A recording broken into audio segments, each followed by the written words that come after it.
Nós vamos então, queridos, abrir a palavra de Deus para o nosso ensino na carta de Paulo aos Efésios, capítulo 6. Paulo, escrevendo aos Efésios, capítulo 6. Nós vamos ler dos versos 10 ao verso 13. Efésios 6, 10 a 13.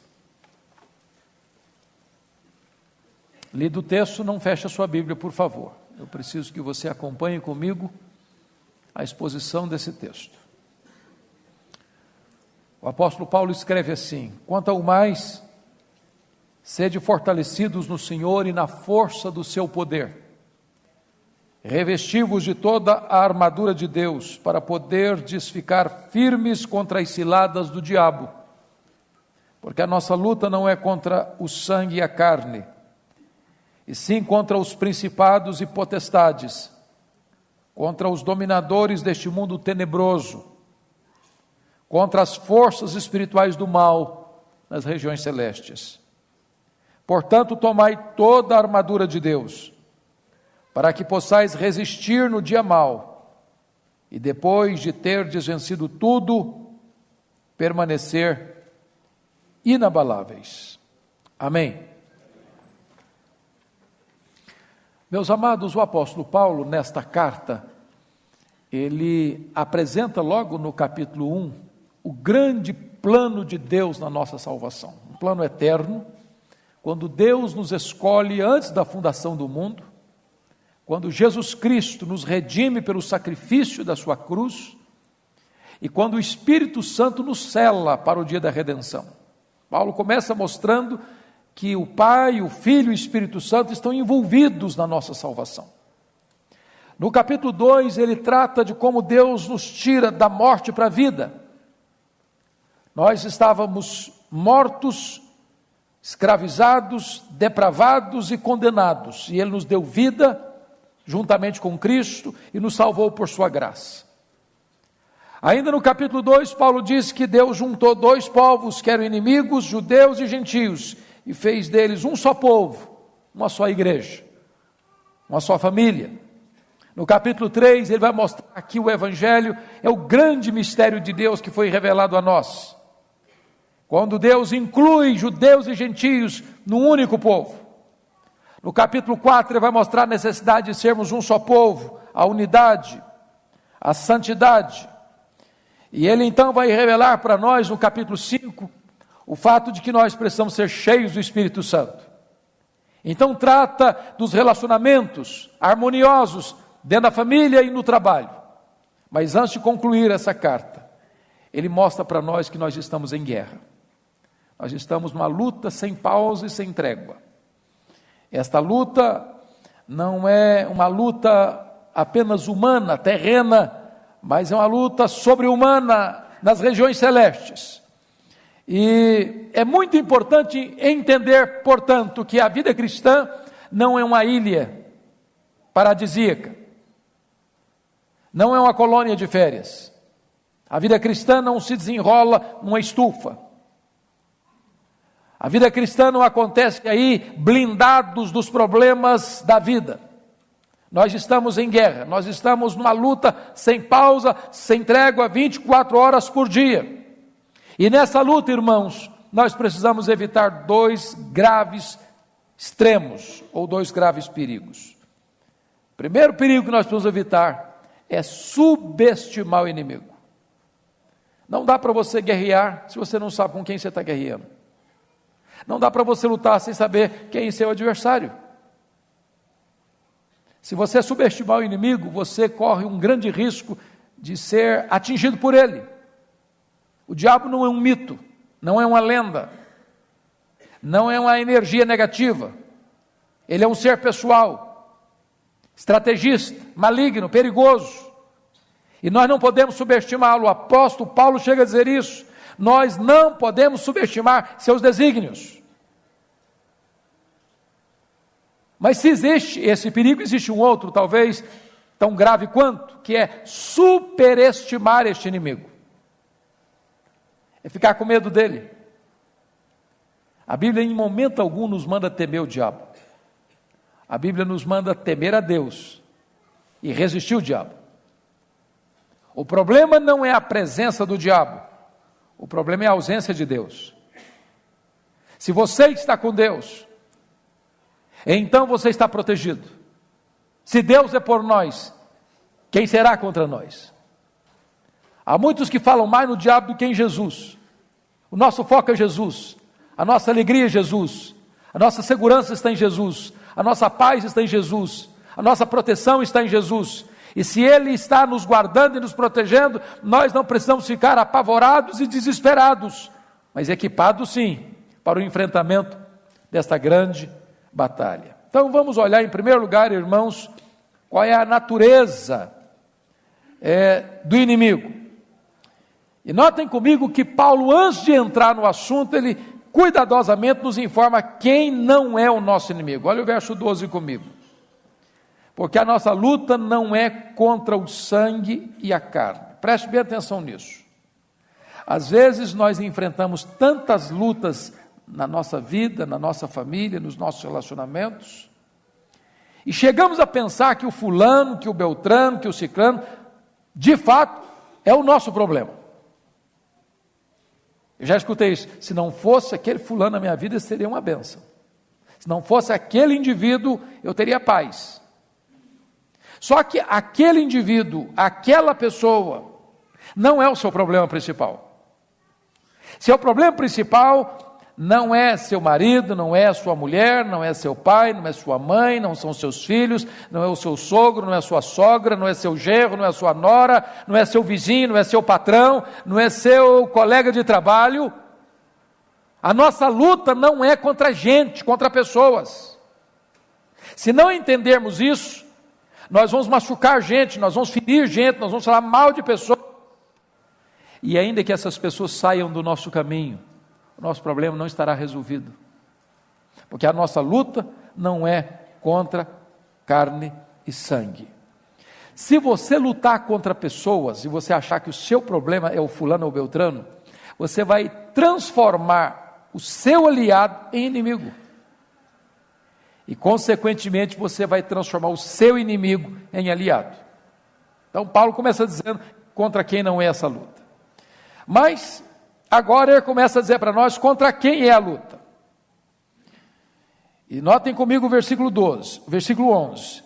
Revestivos de toda a armadura de Deus para poderes ficar firmes contra as ciladas do diabo. Aqui ele cita esse personagem. Significa aqui acusador. E ele tem diversos nomes na Bíblia. Diabo, Satanás, Lúcifer, antiga serpente, dragão, Belzebu, Apolion, Abaddon, inimigo, adversário, acusador, tentador, maligno, pai da mentira, assassino, Deus deste século, príncipe da potestade do ar, e outros mais. E você começa a notar o seu currículo. Então não subestime esse inimigo. Você está enfrentando um inimigo desse quilate, desse jaez. Mas ele não é onipotente, ele não é onipresente, ele não é onisciente, mas ele não está sozinho.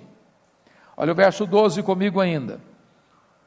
Porque a nossa luta não é contra o sangue e a carne, sim contra os principados e potestades, contra os dominadores deste mundo tenebroso, contra as forças espirituais do mal nas regiões celestes. Aí você começa a entender algumas coisas. Primeiro, o reino das trevas possui uma organização. John Mackay chamou isso de a ordem da desordem. O diabo não é tão tolo a ponto de não ser organizado. Existe uma estratificação de poder. Existe uma escala de comando. Existem demônios e demônios. Nem toda luta espiritual tem o mesmo grau de intensidade. Dr. Mark Lloyd Jones, no seu livro Combate Cristão, que talvez seja a melhor obra sobre batalha espiritual na língua portuguesa, disse que há demônios e demônios, e é nesse sentido que Jesus Cristo disse: esta casta não sai senão com oração e jejum. Ele está dizendo com isso que há determinados enfrentamentos nessa batalha mais intensas do que outras. E aqui o apóstolo Paulo nomeia essas estratificações de poder, quando ele chama de principados, potestades, dominadores deste mundo tenebroso e forças espirituais do mal. Mas mais do que isso, irmãos, se vocês estão notando, toda essa estrutura maligna tem um propósito: é combater a igreja, é se opor à igreja, é atacar a igreja, é desarticular o poder da igreja, é distrair a igreja, desviar a igreja do foco, é empurrar a igreja para o mundo, para o pecado, aquilo que é contrário à vocação da igreja, ao chamado da igreja, à missão da igreja. Isso é tão importante entender, sabem por quê, meus amados irmãos? Porque significa então que não tem campo neutro, que não tem zona cinzenta, dizendo o seguinte: bom, eu não estou nem lá e nem cá. Não tem zona neutra.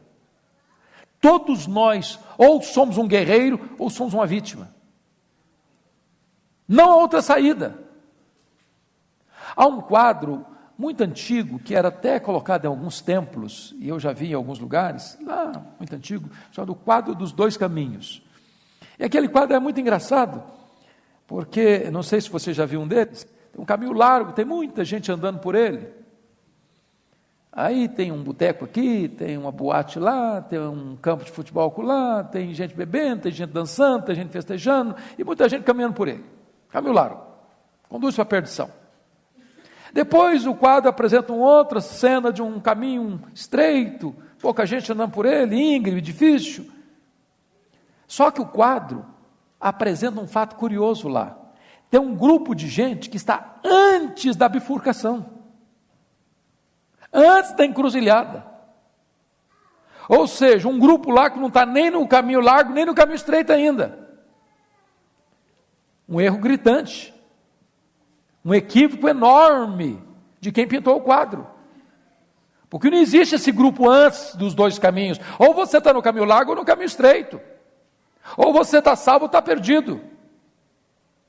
Ou você está indo para o céu ou indo para o inferno. Essa história de amigo do evangelho é uma linguagem que nós criamos, mas a Bíblia não ensina isso. Então preste bem atenção que nós estamos numa guerra. Ou você está alistado no exército de Cristo, ou você está dominado pelo império das trevas.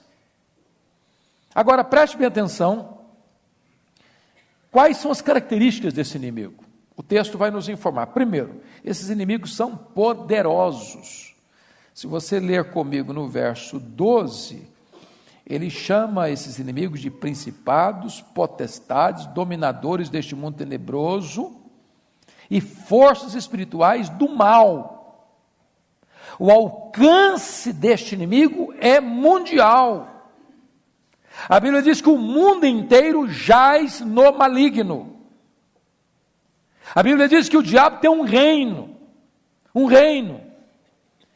E a Bíblia diz que os súditos desse reino estão subjugados. A ponto de Paulo dizer em Atos 26, 18, que conversão é tirar uma pessoa da potestade de Satanás para Deus. A ponto de Colossenses 1,13 diz que conversão é você ser arrancado do império das trevas para o reino da luz.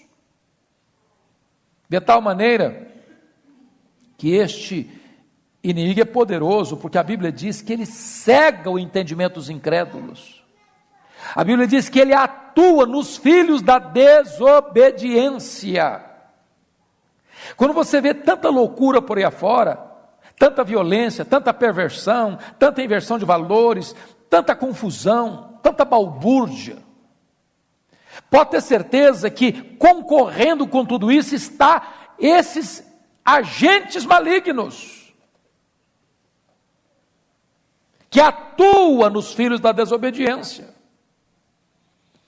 Segundo lugar, esses inimigos, além de poderosos, eles são também malignos. Veja você que a descrição aí é mundo tenebroso e forças espirituais do mal. Grife a palavra tenebroso, grife a palavra do mal. Meus amados irmãos, vocês não notam isso quando vocês leem os jornais? Quando vocês assistem os noticiários? Quando vocês olham o que está acontecendo no Brasil, nas ruas, nos becos, quando vocês veem o que está acontecendo hoje com a televisão brasileira, com o que se ensina e se passa lá, os bastidores, você começa a perceber que há toda uma trama para levar o homem para longe de Deus, para perverter a criação de Deus, para jogar no lixo os valores de Deus, para escarnecer dos princípios de Deus. A promiscuidade, a violência, a ganância, a opressão, a mentira, a feitiçaria, o ateísmo, tudo isso, meus irmãos, não é apenas produto da mente humana, que também é, mas existem agentes malignos, existe nesse mundo tenebroso, está sendo orquestrado também por esses seres do mal, que agem na mente, que interferem nas estruturas de poder, político, econômico, social, na família. Quando você vê tantas guerras, tantas famílias destruídas, tantas coisas tenebrosas manipuladas pelas mãos iníquas do diabo e de suas hostes, ele é poderoso e ele é maligno. Mas em terceiro lugar, esses inimigos são astutos. Olha o versículo 11: revestivos de toda a armadura de Deus para poderes ficar firmes contra as ciladas do diabo. A palavra cilada no grego aqui é metodeia, de onde vem método, estratagema. O que significa isso?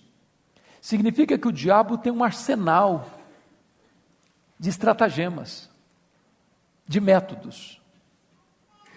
Ele tem diferentes maneiras de abordar. Você pega lá Mateus 4, de 1 a 11, como é que ele aborda Jesus? Está com fome? Transforma pedra em pão. Ele chega na hora da sua necessidade. Ele chega parecendo ser pertinente. Ele chega apresentando para você solução fácil. Ele conhece o seu ponto fraco, o seu ponto vulnerável. Ele conhece o seu ponto que você acha que é forte. E talvez não há uma hora mais perigosa para nós do que nós acharmos que temos um ponto forte. Porque naquilo que você acha que você é forte, você não vigia. E a Bíblia diz assim: aquele que pensa estar em pé, veja que não caia. Talvez depois de Deus ninguém conhece você mais do que essas hostes. Eles estão ao seu redor, buscando uma oportunidade, buscando uma brecha, buscando um flanco aberto para atacar. Às vezes oferecendo um banquete de prazeres, às vezes na pressão, às vezes na sedução. Esse arsenal é enorme, ele é astuto, absolutamente astuto. Às vezes ele não vem com a fúria do leão, às vezes ele vem com a sedução da serpente. E o diabo nunca é tão perigoso quando ele é sutil, quando a sua voz é aveludada, quando ele chega de mansinho, querendo se aproximar, interessado, entre aspas, nos seus problemas, para aliviar você. Nós precisamos entender isso. A sutileza desse inimigo. Mas agora, terceiro lugar, eu gostaria que você olhasse comigo à luz do texto, quais são as estratégias dele. As estratégias. Primeiramente, eu queria que você fosse comigo brevemente para um texto que vai ser fundamental para entender este. Abra lá, depois a gente volta para cá. Lucas capítulo 11, versos 21 e 22. Depois você volta para Efésios. Lucas 11, 21 e 22. Eu queria convidar você para ler comigo. Vamos juntos. Quando o valente, bem armado, guarda sua própria casa, ficam em segurança todos os seus bens. Sobrevindo, porém, um mais valente do que ele, vence-o, tira-lhe a armadura em que confiava e lhe divide os despojos. Aí vamos entender uma coisa. Quem é esse valente aqui? É o diabo. O que é que ele tem? Uma casa. Como é que está esse valente? Bem armado. Como é que ele guarda a sua casa? Ele guarda a sua própria casa. O que é que ele tem nessa casa? Bens. Como é que esses bens estão nessa casa? Bem guardados. Quem são esses bens? São todas as pessoas que ainda não nasceram de novo. Agora vamos ver o verso 22. Sobrevindo, porém, um mais valente. Quem é o mais valente? Jesus Cristo. O que Jesus Cristo faz com esse valente?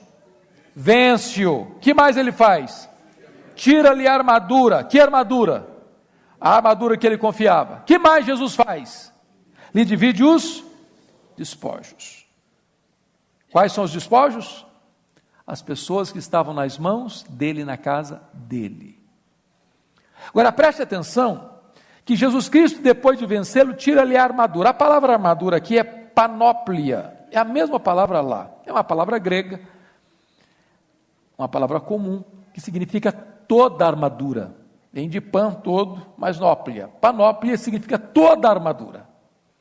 Então eu quero que você já comece a pensar comigo uma coisa, o diabo não precisa usar cilada para quem é dele, já está na mão dele, já está na casa dele. Você não precisa de armadilha para pegar um passarinho que está na gaiola, já está na gaiola. Agora pense comigo, onde o diabo vai agir com mais astúcia? É no campo de futebol? É na boate?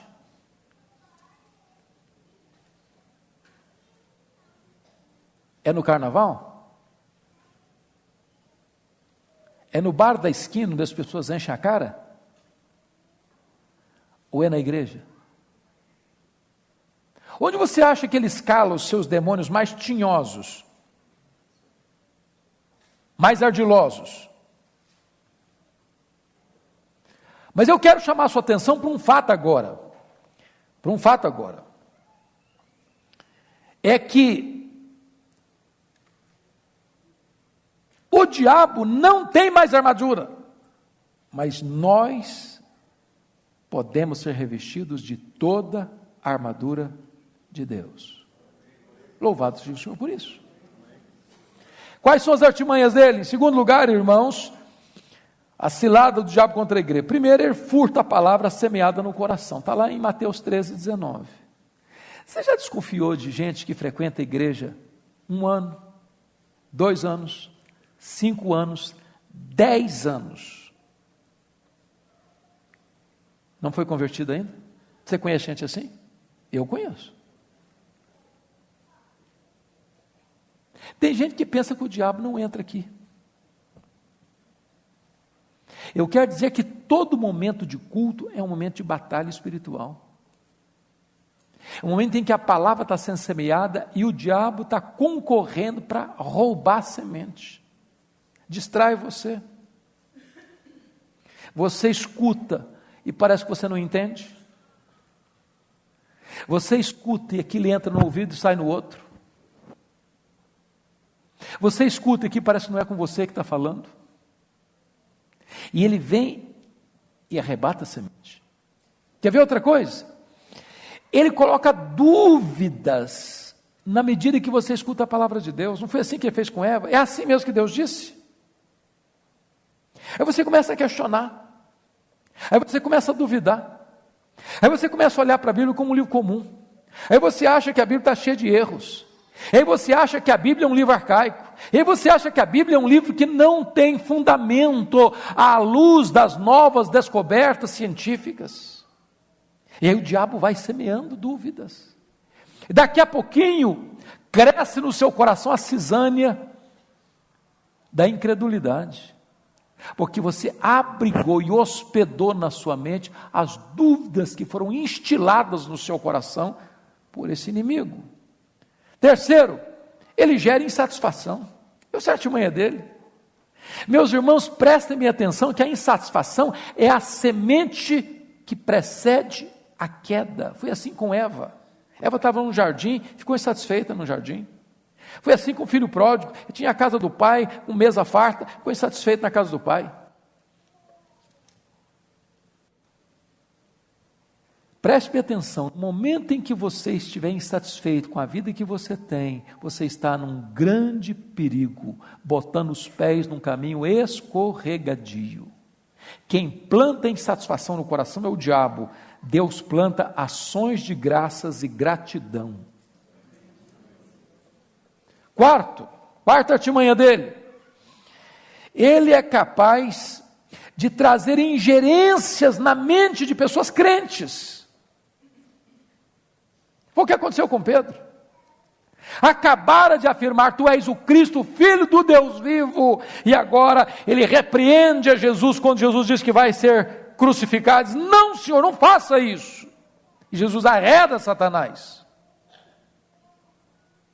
Eu não sei se você já parou para perceber que às vezes passa pela sua cabeça algumas coisas muito esquisitas.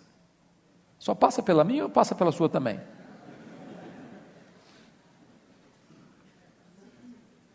Dr. Russell Shedd, de saudosa memória, disse que toda vez que você sentir que você está pensando uma coisa muito esquisita, isso é o que se chama de dardos inflamados do maligno. Não é o que você pensa, não é o que você crê, não é o que você quer, não é o que você deseja, mas passa como um raio na sua cabeça, assim, um flash. E aí o que acontece? Você apaga esse dardo com o escudo da fé. Não é isso que eu creio, não é isso que eu penso, não é isso que eu aceito, não é isso que eu desejo, e esse pensamento não é meu. Apaga com o escudo da fé. Temos que ter cuidado, irmãos, são sutilezas, são dardos inflamados. Quer ver outra coisa?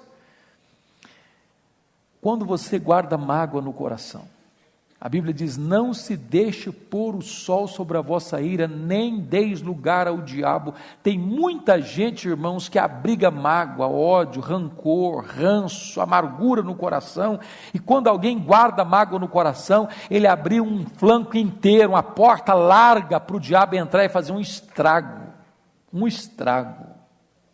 Mágoa é porta aberta para o diabo entrar. Preste bem atenção nisso. Se você está guardando mágoa de alguém, resolve isso hoje, em nome de Jesus, para que Satanás não se irante com a sua vida.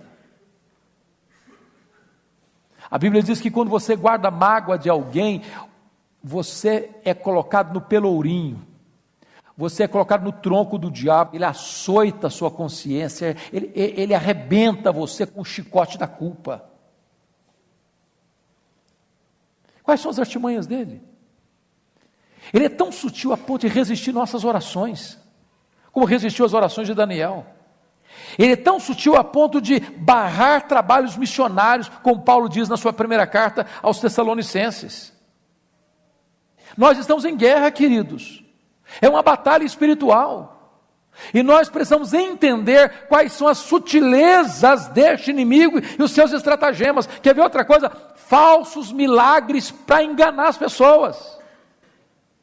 Tem muitos milagres, irmãos, que são fabricados pelo diabo. Tudo aquilo que não glorifica Deus, tudo aquilo que não traz exaltação para o nome de Jesus, tudo aquilo que eleva o próprio homem, que enaltece o próprio homem, é obra do diabo e não obra de Deus, para enganar. Quer ver outra artimanha dele? Falsas doutrinas, ensinos de demônios. O diabo é um grande produtor de falsas doutrinas, de heresias. Porque o que é heresia? É aquilo que prende, é exatamente o dente do lobo que devora, que destrói.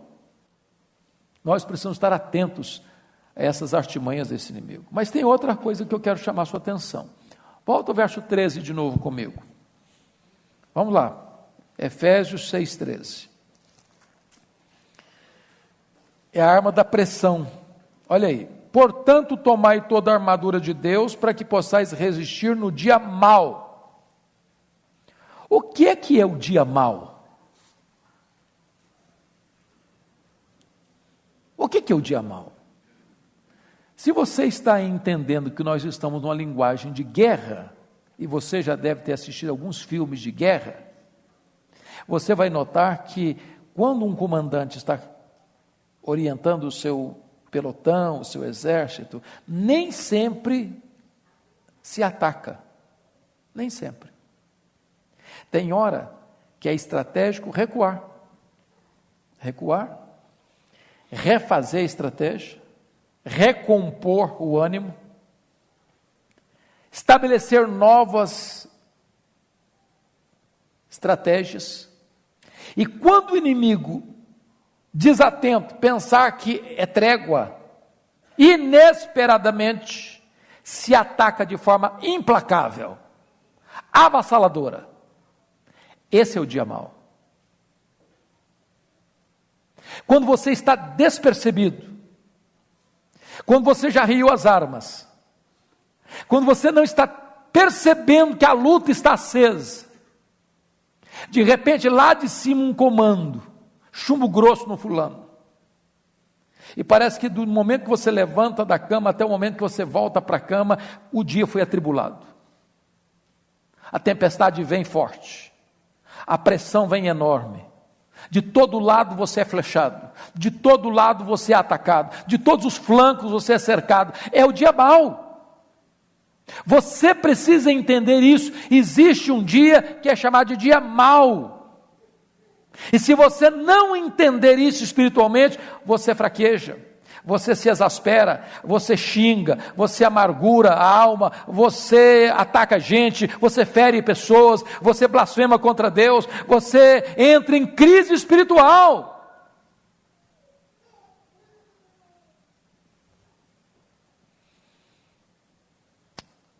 Segunda coisa, olha a outra artimanha dele aí. É a estratégia da insistência. Volta de novo para o verso 13 comigo. Portanto, tomai toda a armadura de Deus, para que possais o quê? Resistir. Sabe o que é resistir? É aguentar firme, aguentar o tranco, é não arredar o pé, é não fugir, é não correr, é não dar as costas, é não se dar por vencido. Mas olha aí, depois de ter vencido tudo, para que possais resistir no dia mau, e depois de ter vencido tudo, não a metade, não 80%, depois de ter vencido tudo, aí você pode tirar férias. É isso que está escrito aí? Depois de ter vencido tudo, permanecer inabaláveis. Sabe o que está dizendo? Você nunca é tão vulnerável como quando depois de uma grande vitória. A tendência nossa depois de uma grande vitória é dar uma relaxada.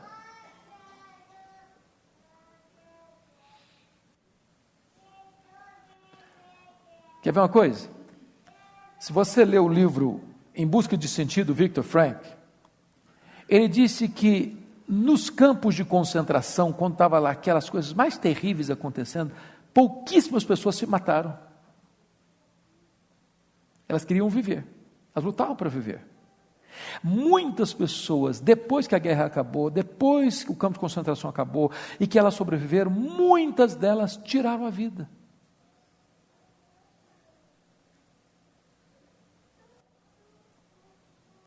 Enquanto você está lutando, você está lutando. Quando acaba a luta, você cruza os braços e de repente você se fragiliza.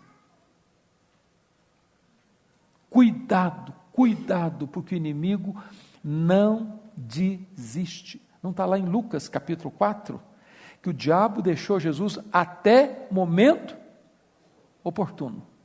Voltou com outras armas, com outras estratégias, com outros métodos. Agora ele usa a multidão, agora ele usa um discípulo, agora ele usa as autoridades. Ele vai mudar de cara. Lembra do filme O Advogado do Diabo? Ele muda de cara, ele muda de tática. Muito cuidado. A perseverança desse inimigo. Mas eu quero concluir falando agora das armas de vitória sobre o inimigo. E a primeira coisa está aí no versículo 10. Você pode ler o versículo 10 comigo? Quanto ao mais, sede fortalecidos no Senhor e na força do seu poder. Sabe o que está querendo dizer com isso? Não encare essa guerra de cara limpa. Não pense que você é o tal. Eu há pouco tempo estava conversando com um líder de uma igreja e ele disse, isso é bobagem. O diabo não passa nem perto de mim.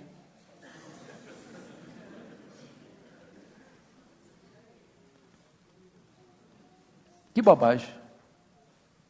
Que bobagem. Essa batalha não se vence no braço da carne.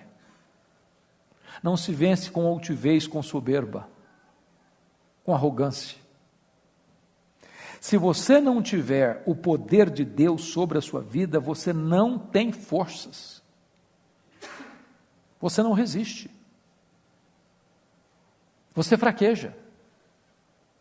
Às vezes você ganha um round, mas depois você cai. Às vezes você diz, não, isso aqui eu sou bom, mas naquela outra área você é vulnerável. Os estudiosos dizem aí que são 3 áreas muito mais vulneráveis que as outras do ser humano: sexo, dinheiro e poder. Pode olhar aí as histórias. Via de regra, tem um desses 3 elementos envolvidos. Tem gente que você pode deixar o dinheiro do mundo ali perto deles, não é dele, ele não pega um centavo. Ele não é tentado com aquilo. Tem outra pessoa que vaidade não é a área dele, ele não tem nenhum desejo de se elogiar, de se enaltecer. Tem gente que lida com a questão sexual com tranquilidade. Outro não. Outro é vulnerável nessa área. Outro é vulnerável com dinheiro. Outro é vulnerável com a vaidade. Você acha que se conhece, mas você não conhece a você mesmo. Ou alguém aqui se conhece suficientemente? Tem hora que você não fica escandalizado com você, não?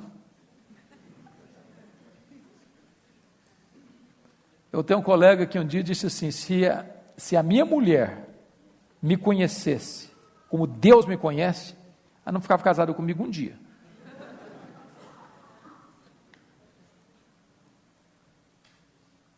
Então preste bem atenção nisso, você precisa do poder de Deus na sua vida, e eu preciso. Nós precisamos do revestimento desse poder, e esse poder está à nossa disposição. E Paulo já disse nessa carta aqui que é a suprema grandeza do poder de Deus que está à nossa disposição, que é o mesmo poder que ressuscitou Jesus Cristo dentre os mortos, que está à nossa disposição. E agora é uma ordem para nós, para que nós sejamos fortalecidos no Senhor e na força do seu poder. Agora preste atenção, não basta falar desse poder, é preciso ter esse poder. Eu já comentei com vocês, noutra ocasião, da experiência do pastor Erle Stigen, que pregou na missão Quacis Abanto anos, armando uma tenda com resultados muito pequenos. Um dia ele está pregando, uma mulher se aproxima dele e pergunta assim, o senhor está pregando aí que o seu Deus tem todo o poder? E ele disse, é isso mesmo que eu estou pregando. E ela disse, não, eu preciso do seu Deus. Eu tenho uma filha endemoniada lá em casa, amarrada num tronco, com um bicho. Vão lá em casa para minha filha ser liberta. E o pastor Erlo disse que sentiu um calafrio na espinha e disse, meu Deus, e agora, o que é que eu vou fazer? E se não funcionar? Quando ele chega na casa, o quadro era muito pior. A moça estava igual um bicho, amarrada com cordas de aço, num tronco roliço, igual uma fera selvagem. Ele não conseguiu expulsar os demônios daquela moça. Chamou os outros missionários, não conseguiram. Semana seguida de luta, não conseguiram. Ele tomou uma decisão: vou embora, não tenho autoridade, perdi a credibilidade, acabou meu ministério aqui, vou arrumar as malas e ir embora para o meu país. Quando Deus diz para ele: você precisa buscar poder, em vez de sair. Fique e busque poder. Foi no momento em que eles se reuniram, semana após semana, dia após dia, 3 vezes por dia, para buscar a Deus, para acertar a vida com Deus, para buscar poder espiritual. Depois de meses de lágrimas e de choro, numa determinada manhã o Espírito Santo foi derramado sobre eles. Ali começa um grande avivamento. Aquela moça foi liberta, os feiticeiros foram se convertendo aos borbotões, um templo construído numa fazenda para mais de 15 mil pessoas, com 3 cultos por dia, os sinais e maravilhas de Deus acontecendo, de coisas lindas e maravilhosas, os cegos vendo, os paralíticos andando, os mortos ressuscitando, conversões em massa, porque eles entenderam uma coisa: não basta falar de poder, é preciso experimentar esse poder. Segundo lugar, irmãos, o texto está dizendo que nós precisamos de ser revestidos, versículo 11, de toda a armadura de Deus, revestivos de toda a armadura de Deus. Ora, o diabo não tem mais armadura, a armadura dele foi tirada, mas agora toda a armadura de Deus pode ser colocada na sua vida, a panóplia de Deus pode entrar em você, protegendo sua cabeça, protegendo o seu peitoral, protegendo os seus pés, como escudo protegendo você. Toda a armadura de Deus. Não deixe flancos abertos, não deixe brechas na sua armadura. E outra coisa, a armadura do outro não serve para você não, você precisa da sua armadura. Davi tentou usar a armadura do Saul, não funcionou.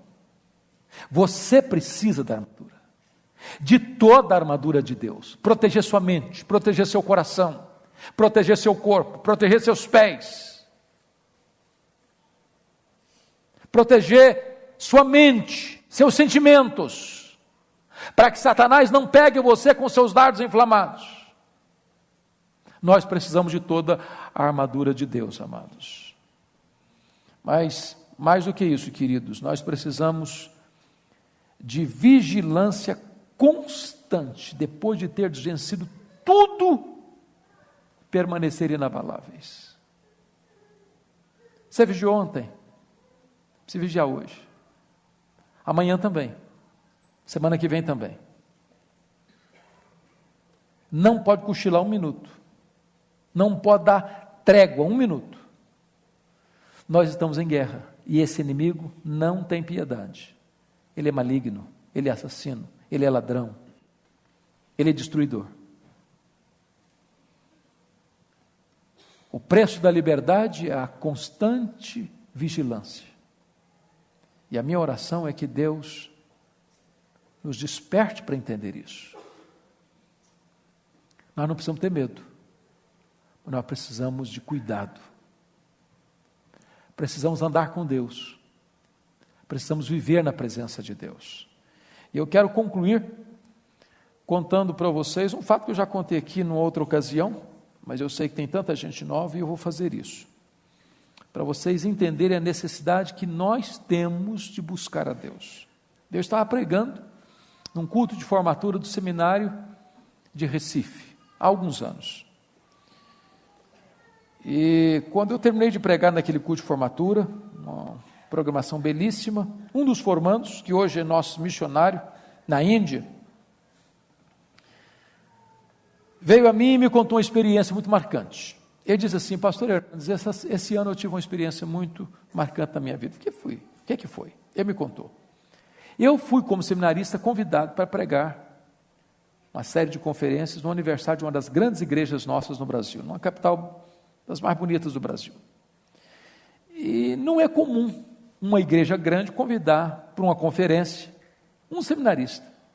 E de regra se convida um pastor experiente, conhecido. Então ele se sentiu muito honrado com aquele convite. Ficou muito feliz de receber aquele convite.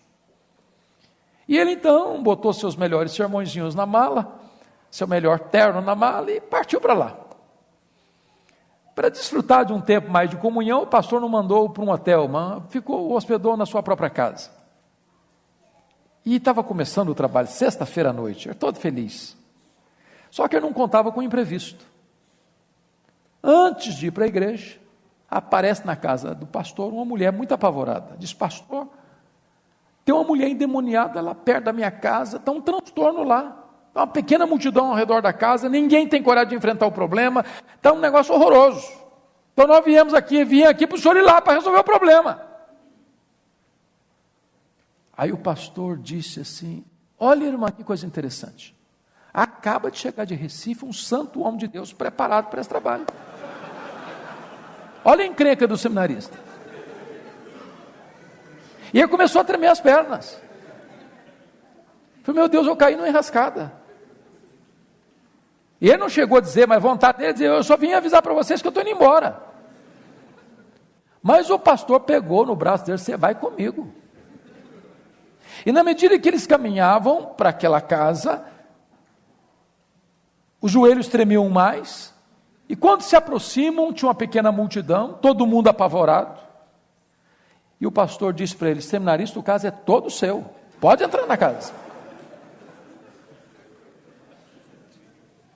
E ele, com muito medo, entrou. Quando entra, ele se depara com um quadro horroroso. A mulher estava assim, desfigurada. Desfigurada. Eu não sei quantos de vocês já tiveram a experiência de lidar com situações semelhantes, mas não é uma coisa bonita de se ver. E quando o seminarista entrou e viu aquele quadro, tentou esboçar a primeira frase e não teve condições de fazê-lo, porque a mulher lhe deu uma bofetada na cara e o jogou ao chão. E ele é um homem de quase 2 metros de altura. E no chão ele ficou. E a mulher endemoniada ao redor dele, bufando como um bicho. E ele no chão humilhado. Ele diz: pastor Hernandes, a minha vida passou como um filme na minha cabeça. E eu comecei a perceber uma coisa. Eu era um seminarista, prestes a me formar. Conhecia até bem a minha Bíblia, conhecia até bem teologia, mas eu entendi uma coisa, pastor: o meu conhecimento não estava banhado pelo óleo da unção de Deus, meu coração estava seco, minha mente estava árida, e depois de 1 hora humilhado no chão, ele disse para mim, eu comecei a orar, baixinho, silenciosamente, como Sansão agarrado naquelas colunas: Senhor Deus, restaura a minha sorte, restaura a minha autoridade, eu sou teu servo, Senhor, não me deixe humilhado, não me deixe envergonhado. E diz que na medida que foi orando desta maneira, a mulher caiu. Quando ela caiu, ela se levantou, porque diante de Deus humildade, mas diante do diabo autoridade.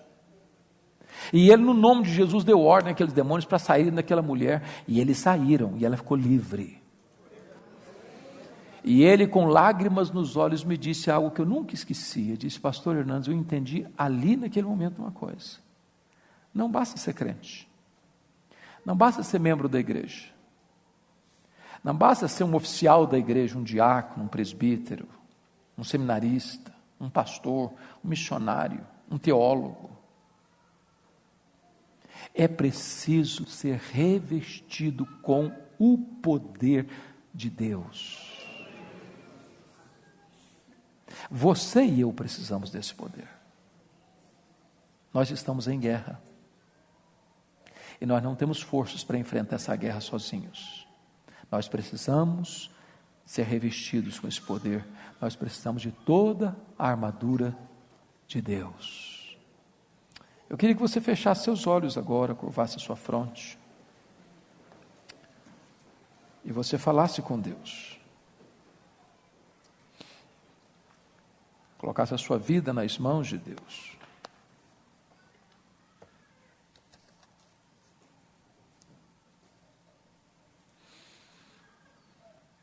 Você sabe a luta que você está passando. Você sabe quais são as áreas que precisam ser fortalecidas na sua vida. Você sabe se tem brechas no seu escudo, que precisam ser tapadas. E Deus nos trouxe aqui hoje, irmãos, para nos capacitar, para nos dar sua armadura, para nos fortalecer com poder.